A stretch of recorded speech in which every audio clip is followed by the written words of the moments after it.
Ba-bum.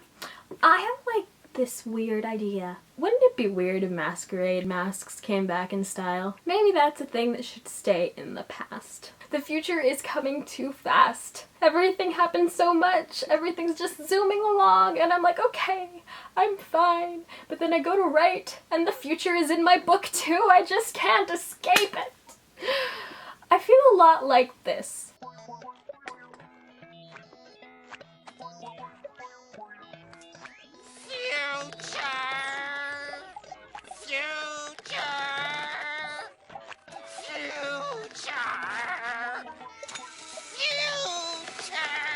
The worst thing is that the future in my book isn't futuristic enough. I'm writing a sci-fi and I have lots of very cool things like high-tech medicine and self-driving cars and bionic limbs. But those are all things that we'll probably have within the next 20 years. We're living in a technology revolution. We've gone from floppy disks to tablets in less than 15 years. Everything happens so much. I want my writing to stand the test of time. I'm trying to think of more sci-fi futuristic stuff to put in my book, like, hey, hover cars! Except hover cars don't fit in my book, and that's the thing.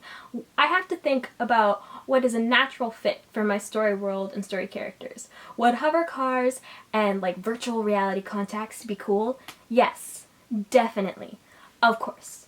Do they fit in this book? Not really. I've been working on my outline with the help of a very cool but very frustrating book called The Anatomy of Story by John Truby. In it, he discusses a phrase called the fallacy of the future, which, aside from being really fun to say, like, say it with me, the fallacy of the future. It means that writing about the future is not really writing about the future. Lots of people think science fiction is about predicting the future, imagining what the future will be like. But stories about the future are about the choices we make today. They are what could happen if we stay set in our ways, or if we make better or worse choices. I guess that sort of sounds like it's the same thing, but I disagree. I'd say that any story, any good story set now, 100 years in the past, or 100 years in the future, it should feel like it's happening right in front of your eyes. A good story should feel real and immediate, no matter where it's set. The book also talks about the fallacy of the past, which is the same as the fallacy of the future, except instead of being about the choices we make, it's about the values we hold. In historical fiction, you aren't held to the beliefs or morals of the past. You're not writing history, you're writing fiction. In historical fiction, you should show how past values still hurt us today, or how past values are still good and should be brought back. You shouldn't hold historical characters to a different standard. Bring them to the present and expose or highlight them with what we know now. So I'm not sure how much more futuristic I'm gonna make this book.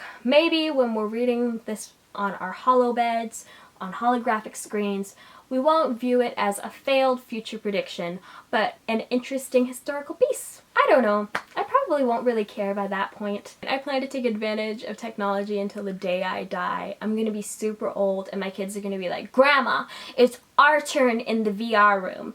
And I'm gonna be like, no, when I was your age, we only had virtual reality and goggles that you put on your face like some sort of barbarian. That's not gonna happen. And when I was your age, I couldn't use my phone in the shower or the pool. Can you imagine taking a bath without being able to browse the web or watch a movie? Go talk to your mom. No, I'm gonna have fun. Bye. I am probably gonna be a terrible grandparent, but I'm gonna have fun. What's your ideal vision of the future? Tell me below and subscribe for more videos in the immediate future. And for more about my future and the future of this book, subscribe to my newsletter, because my newsletter friends, they know everything.